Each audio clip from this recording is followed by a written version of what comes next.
FC ว่าจังซี่ได้น้องร้อยเขาจังบ่อยากให้เจ้ามีโทรศัพท์นั่น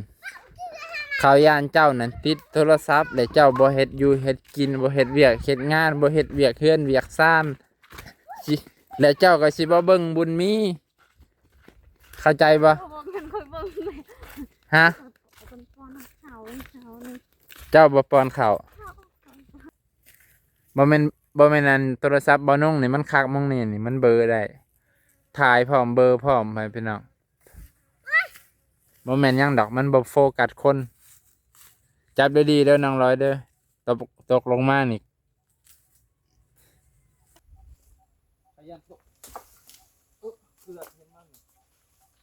โยกคิดได้โคคน ถ้าคนห่วงก็คิดอีหลีเลยเนาะโคงได้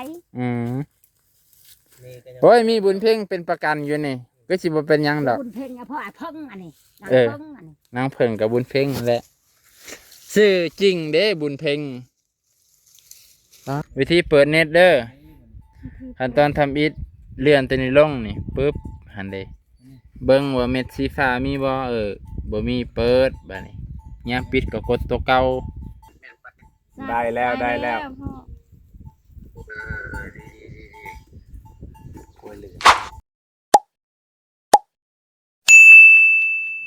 สบายดีพ่อแม่พี่น้องป้าลุงเบิดสุขุสุคนพอดีมื้อนี้บ่าวน้องมาธุระก็เลยกายเฮือนไอ้เกิงก็เลยแวะมาหาน้องร้อยเห็นน้องร้อยกับบุญเพ่งเพิ่นพูดถือโทรศัพท์หาสัญญาณอินเทอร์เน็ตเขาป่าเพิ่นเบิ่งไปพี่น้องไปเบิ่งน้ำกันน้องบุญเพ่งเพิ่นพาไปเอาดักแด้ไปพี่น้องพาไปเอาดักแด้กับน้องร้อยเพิ่นว่าดักแด้หลายเด้อเบาน้องถ้าได้หลายก็สิกินน้ำมาแล้วนี่มองนี่จื้อได้บ่พี่น้องบ่น้องร้อยเกิดอุบัติเหตุปีกายนี่บุญเพ่งเพิ่นฮู้ได้ว่ามองได้มีหยังก็ดักแด้ทางนี้ดักแด้หลายพี่น้องมันนี่กะโอ้เนาะไปพี่น้องไปเบิ่งก่อนจักสิไกลเท่าใดบุญเพ่งว่าหลายเต็มต้นฝุ่นน้องร้อยเพิ่นบุญเพ่งถ้าแม่เจ้าลิ้นติดโทรศัพท์หายแล้วเด้อ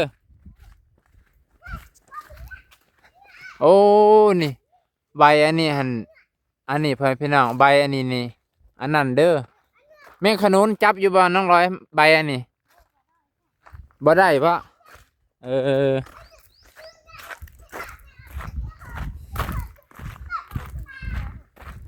ป้าตัวกะแถวนี้แต่ก่อนบ่าวนงสมัยน้อยๆนี่เป็นเส้นทางที่ยางไปอันนั้นพี่น้องยางไปพูนไปทงหน้าไปหน้าว่าสันทะแต่ก่อนเส้นทางนี้แหละป้าตัวใบไม้กำลังปงอ่อนๆพี่น้องกำลังปงอ่อนๆได้ใบไม้ตอนนี้ย่างเบิ้งไปพี่น้องนั่นน้องร้อยนี่ติดโทรศัพท์แล้วจนย่างมาเบิ้งทางใคร FC ว่าจังซี่ได้น้องร้อยเขาจังบ่อยากให้เจ้ามีโทรศัพท์นั่นเขาย่านเจ้านั่นติดโทรศัพท์และเจ้าบ่เฮ็ดอยู่เฮ็ดกินบ่เฮ็ดเวียกเฮ็ดงานบ่เฮ็ดเวียกเฮือนเวียกซ่านและเจ้าก็สิบ่เบิ่งบุญมีเข้าใจบ่ฮะเจ้าบ่ป้อนข้าวบ่คันว่าเล่นเพิ่นก็บ่ได้ให้คันว่ามีหันบ่ได้ให้แต่ว่าถ้ามีแล้วก็ให้เจ้าฮู้จักเวียกฮู้จักงานเบิ่งบ่มีสัญญาณก็ยังถือเลาะคือบ่ใส่ธงจะสิมาถือโชว์ยังจะได้มันก็ตกแตกป้าตกบุญเพ่งเอาบอกกระป๋อมบุญเพ่ง นั่นได้บ่ เพิ่นผากให้ถือให้เลยนี่เพิ่นสิเปิดเพลงให้เพิ่นน่ะเพิ่นสิเปิดเพลงแต่บ่มีสัญญาณจะหน่อยบ่น้องสิสอนเพิ่นเล่นสอนเพิ่นปิดเครื่องได้ยินว่าฟ้าห้องว่านี่พากันหนีตาย บ่ปิด พูนบ่ได้เปิดเน็ตเฮ็ดจังไดมันจังสิมีสัญญาณไปพี่น้องโอ้ยนี่เรายังบ่ฮู้วิธีการปิดเปิดเน็ตบ่น้องสิได้บอกเพิ่นบุญเพลงบ่ขึ้นเด้อบุญเพลงบ่ขึ้นเด้อู้น้องลอยขึ้นต้นไม้ไว้พี่น้องน้องลอยขึ้นต้นไม้เบอร์ไว้ก่อนเจ้าที่อันลงมาหน่อยหนึงก็ยืนให้เราแหละเรายืนบ่ถึงน้องลอยขึ้นต้นไม้เด้อเอาดีๆเด้อตกเด้อน้องลอยเด้อข่อยบ่ได้รับผิดชอบเด้โอ้ยตอน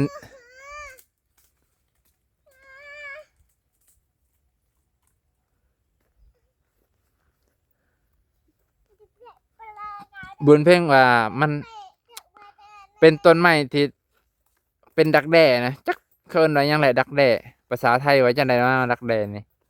แมงกิงกือเอ้ยบ่แม่นแมงบ้งมาแต่ไสเด้ได้อยู่บ่โอ้ยแม่มิวเอาเบิดแล้ว มานะ ฮะ เคยเห็นเดิมพอเคยเอา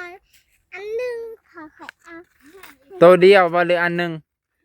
ข้าวเดียว ตัวเดียว เออ เขาฟันเอาจังซี่เลยเนาะจับดีๆเด้อผ่าบุญเพ่งอย่าเผาเข้าขอยยันแม่จะจับผ่าบ่ดีแล้วหลุดใส่หัวเจ้าโอ้จังสั้นเนาะ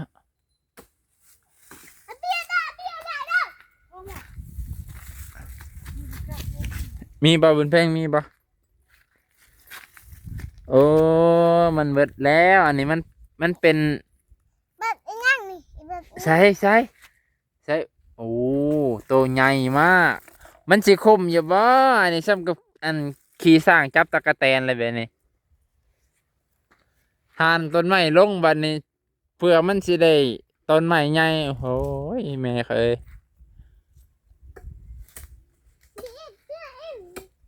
เบิ่งอันนั้นนี่เบิ่งน้องร้อยเจ้ากับเบิ่งตัวว่ามันมีบ่งาได้มันมีบ่มีผัดหานลงเสียดายต้นไม้เลย โอ้ยเฮาบ่ได้ถือขากล่องมาไปพี่น้องที่จริงเนี่ยก็ผู้ตัวนี้ให้มีอยู่ใส่บนเพลงตัวใดออกนะนี่นี่บุญเพลงไปเอาบุญเพลงนี่เพื่อนพี่น้องดักแด้เป็นไง นี่แหละเขาเรียกดักแด้เอานี่มื้อนี้บ่าวน้องสิไปหาแนวกินก็วันชินวันพระก็จักสิไปจังไดแหละมันบ่มีแนวกินเด้อจ้ะก็ต้องหาอยู่หากินแบบนี้แหละ นี่ เออน้องร้อยขึ้นต้นใหม่ได้การเลยเพื่อนพี่น้องเบอร์ไว้ก่อนบ่แม่นอันโทรศัพท์บ่น้องนี่มันคักมองนี่มันเบอร์ได้ถ่ายพร้อมเบอร์พร้อมเพื่อนพี่น้องบ่แม่นหยังดอกมันบ่โฟกัสคนจับดีๆเด้อน้องร้อยเด้อตกลงมานี่ข่อยบ่ได้เป็นห่วงจะได้ข่อยยันไอ้เกิงคิดหนักอยู่เฮ้ยหมูไผนั่น มันคือกินแล้วนี่แหละ อุ้ยทางเทิงน่าร้ายไปพี่น้องโหทางเทิงร้ายเลยเสียดายเบอร์ถือขากล่องมาอุ้ยอันนี้บ่บุญเพลงพาสวนมาเอา เป็นตัวยังไงคะโอ้ตัวอย่างนี้เอง มีสะอึยไหมมีสะอึยหรือเปล่าเบย เกิดจะเป็นจุกวยจะมากับเอ็นดีเด้อ บ่ไผ ผู้ใดสิเอา คน ป้าน้องลอยขึ้นต้นใหม่ไปเป็นอ่ะโอ้ยคอยย่านเด้คอยจะขึ้นให้เด้ลงมานะคอยยันจะตกน้องลอย รอซบป้ารอ ลงเบิ้งสิขึ้นไปเอาให้นี่ลง เดี๋ยวขึ้นไปหน่อยฉันต้องอีก ลงมาเบิ่งไปเป็นอ่ะความดื้อของน้องลอยนี่บอกก็บ่อยากลงต้องให้ไอ้กึ่งบอกเราจงลงผู้อื่นบอกในแล้วลงมาทำไมบุญเพ่งถึกใจบุญเพ่งแม่เจ้าสิตกอันเบิ้งสิขึ้นไปให้นี่เบิ้งสิขึ้นไปฟันให้นี่ลงทำไมเอาแล้วดื้อดึงแท้แต่เบิ้งว่าเพิ่นตกนั่นเพิ่นจับบ่แน่นไปเพิ่นน่ะ เอาเด็กๆก็ บ่สิขึ้นลงมาสิขึ้นนี่โอ้ยบอกหันบ่อยากเสือมันเจ็บไข้ได้มาเนี่ยมันสิเป็นจังไดคิดว่าเพิ่นสิบ่ขึ้นสูงปานนั้นเห็นขึ้นสูงโอ้ยอันตรายเด้อแบบนี้ลงโอ้ยเดี๋ยววิลาบุรุษสิขึ้นไปเองนี่ข่อยสิขึ้นไปให้นะเดี๋ยวนี้บ่เสือไปพะนะเพิ่นบ่เสือบ่น้องเอ้ยไอ้เกิงว่าหลายจักบ่ได้แล้วว่า จะเอา เออ ไปเลยไปตีจ้ะไปตีจ้ะ เดี๋ยวสิขึ้นไปเทิงนี่ เอาไปเลยกูไปเซ็นจ้ะ เจ้านี่มาจับกล่องให้ข่อยซื่อๆนี่จับจังซี่เด้อนี่แล้วก็เบิ่งข่อยในโทรศัพท์ว่าข่อยเห็นข่อยบ่คันสั่นข่อยบ่ได้ขึ้นให้ได้คันบ่จับให้นี่คันบ่จับกล่องให้ข่อยนี่เบิ่งยามเพิ่นสิลงน่ะเพิ่นสิลงยากจับบ่ดีน่ะพอดีแหละหัวไปฟาดพื้นนั่นนับพันก็ยังบ่ลุกเลยแหละสิบอกให้ อยากแดดนี่ก็เอาไปเลย ลงบอกยากเลยเด้โอ้ยน้องลอยนี่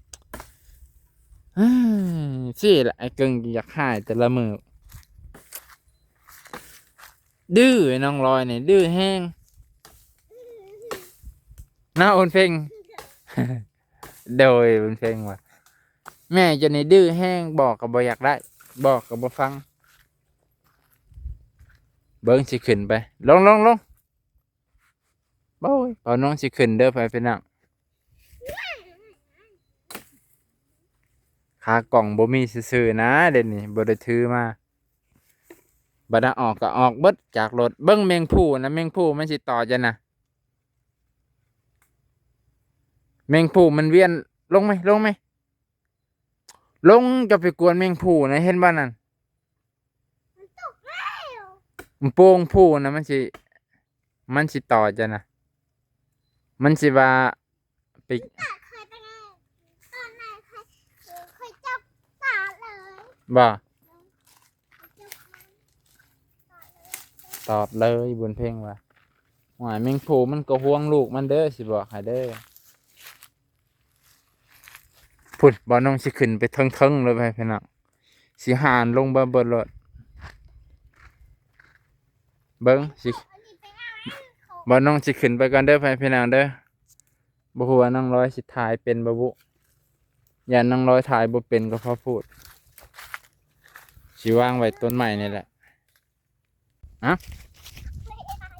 เบิ่งสิขึ้นให้นี่สิขึ้นต้นไม้ให้น้องร้อยไปพี่น้องได้ขาเด้เบิ่งนี่ก็ยังบ่ได้สิมันสิเสียบ โดยเลยกระโดยเลย มีผู้แต่ว่ามีผู้นี่มึงกอดต้นปลายรถมีผู้โอ้ยพี่ไรเลยเห็นบ่ไปพี่น้องพี่มันต้องให้บ่น้องเฮ้ยฟันก็บ่ถึกเด้ง ไม่นั่นแหละไปเอาเลย เดี๋ยวเข้ามาเด้อ วิ่งเข้าป่าแถว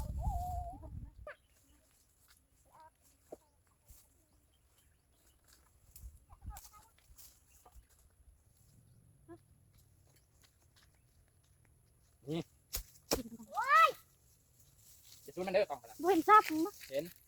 เด้อหัว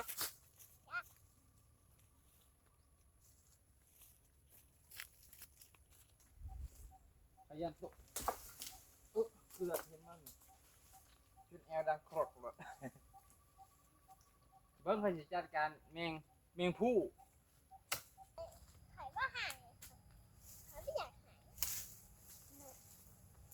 อันใส่กาวเจอนี่เลยเนี่ยไม่เห็นเธอก็ได้เนี่ยจะไม่เอ็ดบลัวก็ได้ อีได้เลยนะครับค่ะที่เกิดข้อมูลหัวเหล็กอิตาลียา มันปืดเลือดจังเอ็ดอะไรแต่แก่ๆเหมือนอย่างไรเอ็ดมันจะเอาเอ็ดทำไมแบบไหนเนี่ยดีแก่ๆก็เธอ เรา ได้ พูดน้ำคอพูดสบายตัวเป็นน้ำ เอาลูกเจ็บ เร็ว เก็บไปยัง ได้ร้ายแล้วบ่บุญเพ่ง ยังไม่เดียว มันสิคุ้มบ่ขึ้นต้นไม้แน่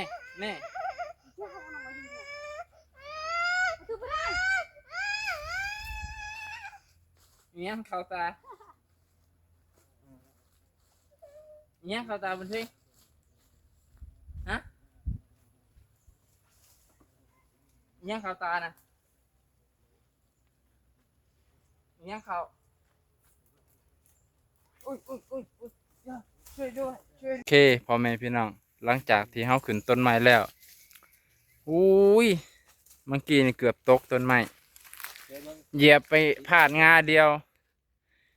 ว่าหน้าหนอนน้องร้อยว่าบ่เป็นหยังโอ้ขนาดผู้ชายแท้ๆก็ยังเกือบตก อันนี้บ่ ไม่กล้าไปดิเด็กยาดิ น่ะ เพิ่นนะนี่ โอ้เบิ้งมันตกนี่2-3โตพุ่นเจ้าก็เห็นคุณค่าค่อยขึ้นแหน่ค่อยขึ้นจนเมื่อยนี่ จะดูนี่จะมานี่ โอ้บุญเพ่ง อันเชล่ มันสิเลย มันสั่นเลยเพิ่นน่ะ เป็นน้ำมันตกบ่ เอ้ยตกหลายอยู่อืม อืม เอ้ย เก็บเอา เด็เขาเอิ้นแล้วเห็นบ่ไว้ ใส่ผุน เขาสิว่าแล้วเอาลูกเอาเมียเขามาหาดักแด้ เอากับมาแรกๆซื่อ โย เนี่ยว่าเขาก็สิคิดไปฮอดตะ ผู้อื่นในคิดฮอดดาวอังคารพุ่นเด้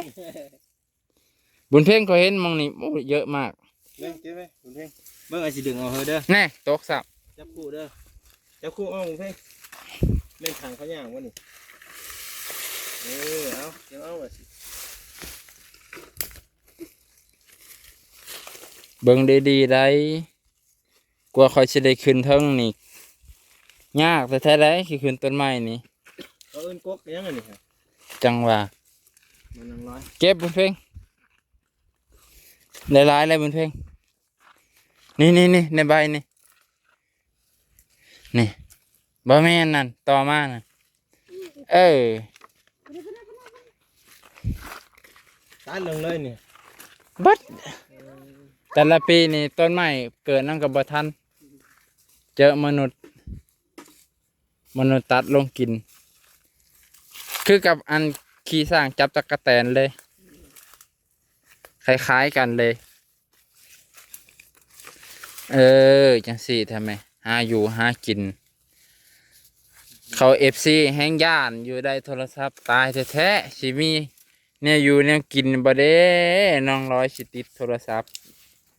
เขาย่านจังสั้นได้ที่เขาเตือนมานั่น ติดดอกเขาบริลินเน็ตกลางคืนเลยค่อยนอน เอ้ย นอนเด้อกลางคืนเด้อค่อย ถ้าฟังเด้อบุญเพ่ง เครื่องน่ะมันเพลงไม่ได้ฟังเพลงในเต้เวนนี้ จังสี่แหละดี แบบนี้ อ่ะ อ่ะ ทำไมมื้อเช้านี่ครูเขา ดี นี่ เอาหน่อไม้เลย ตาบหาน้ำมัน เอานี่ มาได้ไป พี่ โอ้ เขาบ เป็ ริ นยาหน่อยสิ อันนั้นลินโทรศัพท์เฉย จะ อื เป็นยานบ่ ม ๆเลย คันเป็นคือเว้านะมันก็ดี มันเลยไอ้สิดึงออกมาให้เด้อ คอยป้อนเขาลูกอีกตอน เออ ยำเขา คันว่าคันสิเล่นนี่กะ คิดถึงลูกก่อนให้ลูกกินข้าวอิ่มนอนรับสบายเอาเล่น เพิ่นกับ บ้าง เพิ่นก็บ่ได้ห้ามดอก เออ บ่บ่ได้ลิ้นขนาด เอ เสีย อ โอ้หลายอยู่เด้อนี่ กลางคืนคอยนอน จักอยู่ว่าคนเล่นน่ะ เขาบ่ได้ลิ้น ตาบ่มาเด้อมาเด้อบุญเพ่งมีเห็นซ้ำนี่นะ เอาให้มันเบิดเด้อให้มันเบิดทุกอันเด้ อย่าบีบแฮงนั่นแหละมันก็มุ่นเนี่ย เข้าใจว่าบุญเพ่ง เพราะว่าน้องจะพูดได้นะ ฮะ เงิน อยังนี่ก็ได้ อิหยัง อันนี้เมงอันนี้ นี่ อยู่ไส นี่ได้ก็เห็นหลาย นี่ อ๋อมันเบิดสุอันสุดอก เพื่อค่อยสิได้ขึ้นไปเทิงนี่บ้าตอ มาเจ้าน้อง นี่ เจ้า นี่ นี่ นี่เอานี่ ไป เบิ้ล ไปหาหยังเด้โอ้ยฝนตกมันสิเห็นขวย มันควัดไหมบ่ไผอันน่ะบุญเพ่งผู้ใดนี่ฮะบุญเพ่งไผอันนี้ นี่ไปบ่น้ำปลา ป้าบ่บุญเพ่งเออป้าบุญเพ่ง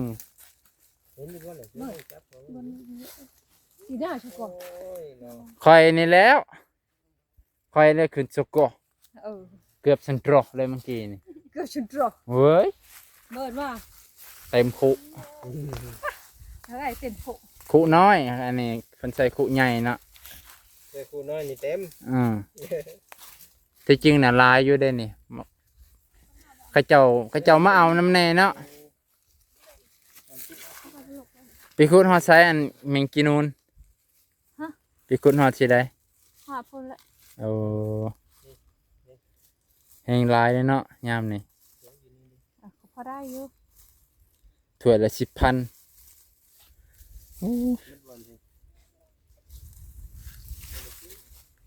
ไปผู้เดียวนี่ บ่กระป๋าใหม่ ไปผู้เดียว2 คนอืม ๆเลยพระมองเย็นนึง เออ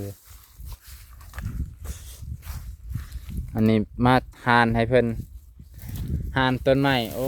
ยข่อยเสียดายต้นไม้กลัวมันสิได้ แม่ไม่กินมากัน เออ คนเมื่อสัน เป็นมือแม่ เออ ผู้ใดมีแบ่น่ะ บ่ได้ดุคอยฮะ อย่าว่าจังซั่นซะเบิดแล้วบ่บนเพ่งนี่ข่อยละเสียดายนี่ กันเอามีมดนี่กัน บ่คุ้มข่อยได้ สูง บ่คุ้มกับคนขึ้นเด้อคันเอาบ่เบิด เอาเหนียว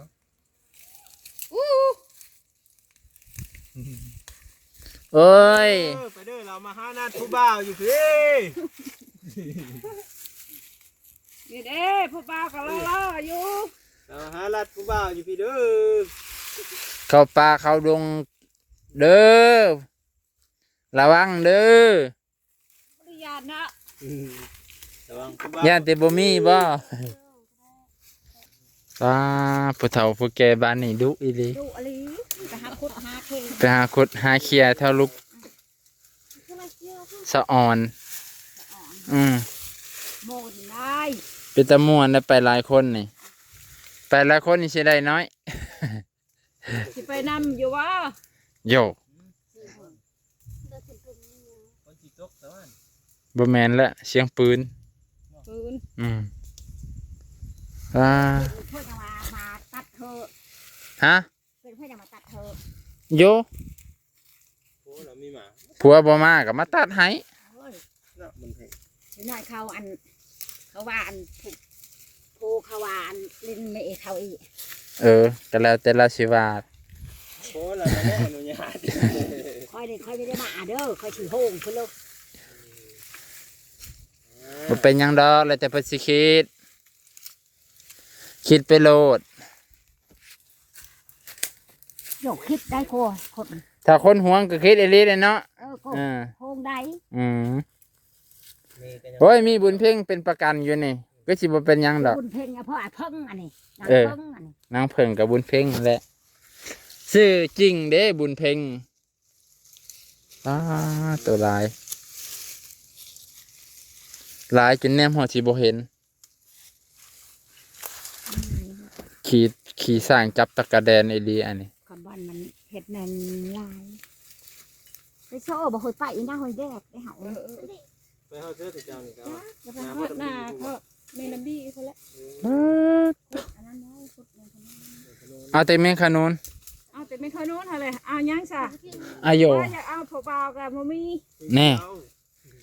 ก็ เฮาสิหาผู้บ่าวนำบ่ ผิวหาแถวนั้นแล้วมันเถอะโผล่ขึ้นจากต้นไม้ ดูผู้บ่าววันปะใหญ่เอามารัดเนาะ อืม เก็บเอาเพิ่ง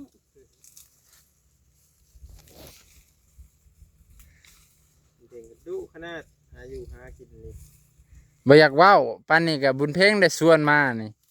นี่ไปบ่นำในป่าน่ะ เอาเดี๋ยวว่า ในป่าเราผู้ใดไปไกลเด้ไปหาผู้ใดขนุนได้ อืมไปบ่ได้นะเก็บเร็วมันไกล สิเมื่ออะไรได้นี่ โอ้เพิ่นก็มีเยอะไปกันเด้อเพิ่นพี่น้องเพราะว่าอันยันเป็นซักเป็นเพิ่นเลยตามป่าตามดงอะนะเป็นกันซักในประมาณจักนาทีก็บ่นุ่ง ประมาณ10 นาทีแล้วก็กลับคืนมาปกติเลย 10นาทีแล้วฟื้น โอ้เดี๋ยวผมซื้อโตเลยนะเนาะ แม่นถ้าแม่ซักนี่เจะสิเฮ็ดจังได๋บุญเพ่งจื้อวิธีค่อยบอกบ่ให้เรานอนตะแคงแม่นบ่ ให้เออพอเขาอยู่นำ พอ พอตอนนั้นเห็นพอเคยเห็นแล้วพอเคยไปอ้าวแม่พอ เดี๋ยวจับเย็นเลยจับสลันเลย บ่สมมุติว่าถ้าเจ้าไปกันสองคนกับแม่เจ้านี่นะถ้าเราซักแงกๆอยู่กลางป่านี่หน้าเราขวำลงจะเอาตะแคงลงเนาะ ดาไข่พอใคร โว้ยพอเจ้าสิบ่ว่าหยังมาอยู่ จับตีนข้างหัน จับปีนข้าง สบายดีเจ๊ร้อย จะว่า โอ้ยเบิ้งแน่ไม่แม่นเจ๊เลยเบิ้งนุ่งทรงกับนุ่งทรงมีอันเกตข้างแน่วันนี้ ไปพอ เล่นเพียง เอาเธอเอาเด้อ เก็บเอาผ้า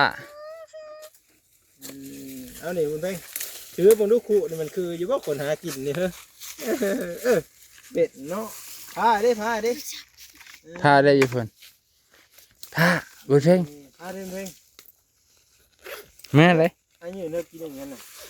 ใช่ พ่นอยู่ โอ้ยทำเป็นงูมันต้อตาแล้วนี่เอานะแม่โทรศัพท์นะ โทรศัพท์ไปเลย จับไม่บ้านี่จับเต็มมือนี่ โอ้ยเอ็ด เร็วมันเร่งโอ้ยสั้นโทรศัพท์ไม่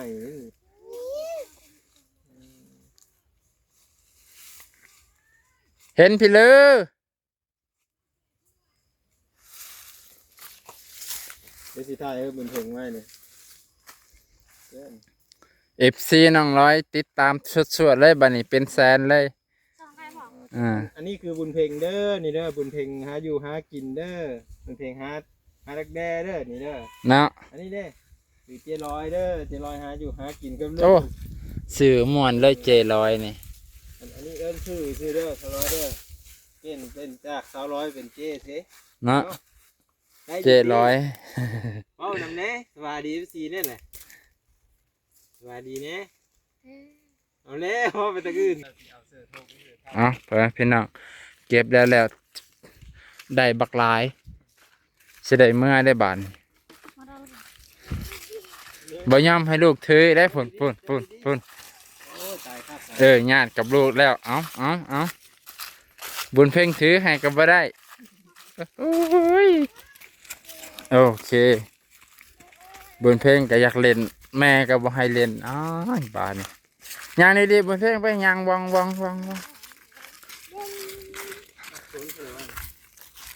เท่านี้นะเชิญแม่นางบ่พุ่นสิบ่เป็นหยังบ่เป็นการแล้วบาดนี้เอ้าบอกเมื่อกี้นี้ว่าให้เป็นเวียกเป็นการจังเด่น คนไทยได้บ่นอน บ่ใบมันแก่แล้ว พอแล้วสำนักเนาะได้ อืม เพลงมันไม่ตรงแต่ง โอเคพ่อแม่พี่น้องหลังจากที่ไปตัดอันให้เพิ่นแก้ใส่แม่ไหมบุญเพลง ได้หลายอยู่เด้อผู้เต็ม จะพามาได้ ครัวนี่ก็ได้อยู่ จะเอาก่อนกดดี จะสิแกะให้ค่อยนำบ่ เลย เออโอ้น้องร้อยดีเว้ย แกะให้โทรจัง แกะให้เพื่อใครบ่ คนเฒ่า ผู้เฒ่ามากินเนาะแบบมันบ่ได้แข็งเพิ่นก็สิ อืม คือคนบ่มีแขวนั่นแหละแบบนี้ก็อู้อิหยังอันนี้เว้ยโอ้ ปลื้ม เราบ่ย่านเว้ย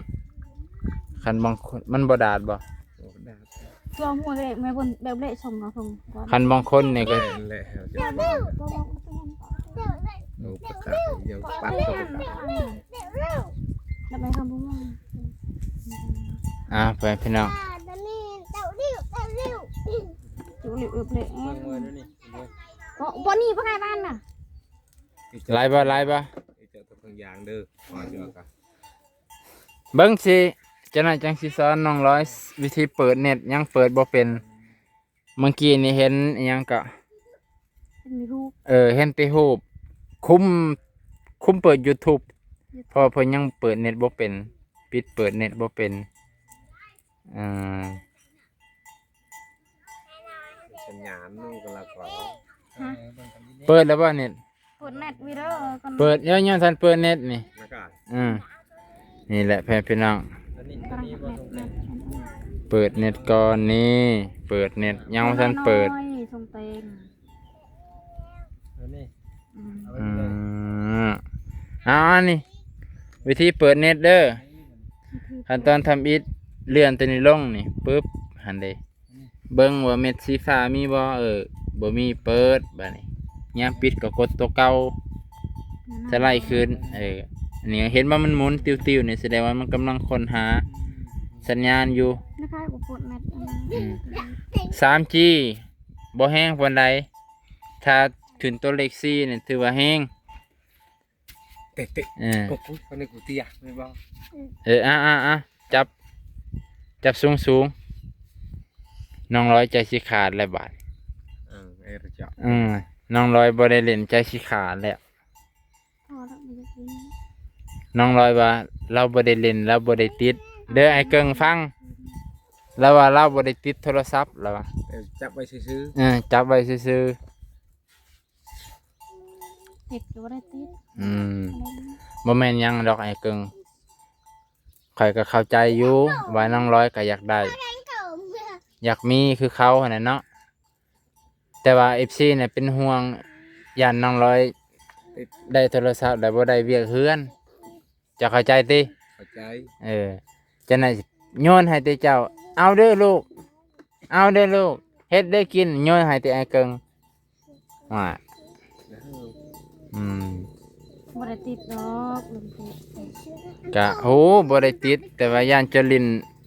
นนักลิ้นนาหั่นนะ ข้อนี้อยากได้คอนเพลงเด้อ อยากได้แต่เพลงฟังอันเด้ก็ YouTube อันเด้เปิดเพลงฟังใน YouTube เลย ลูกปิดลูก ไอ้เกิงยังเล่นบ่เป็นยัง ก็ยังลิ้นบ่เป็นครับ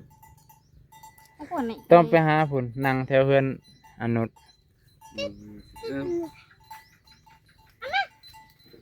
แฟนพี่น้องกาซีจบเพียงเท่านี้ก่อนบ่าวนงกับ นี่นี่ สอนเด้อ มาแต่เช้าเติบ เอาตะก็ตะนั่นมีอ่ะกูตะกุยแต่อาจวยกูตะเหรอ ก็ แมงอะไรแมงอันนี้ เห็ดไฮไลท์ลาย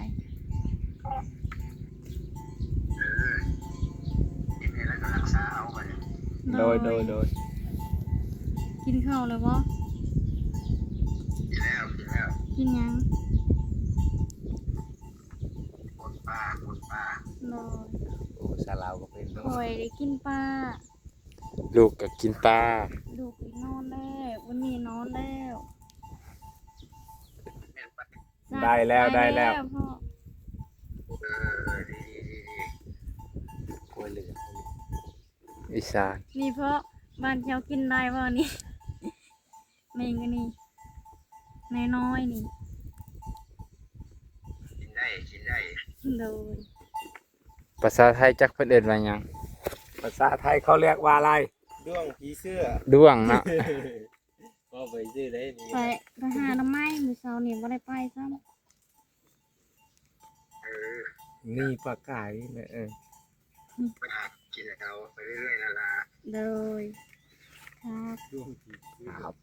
ครับ ค่ะ ค่ะ ไม่ใช่ครับนะคะ ถ้าก็เห็นเนาะพ่อ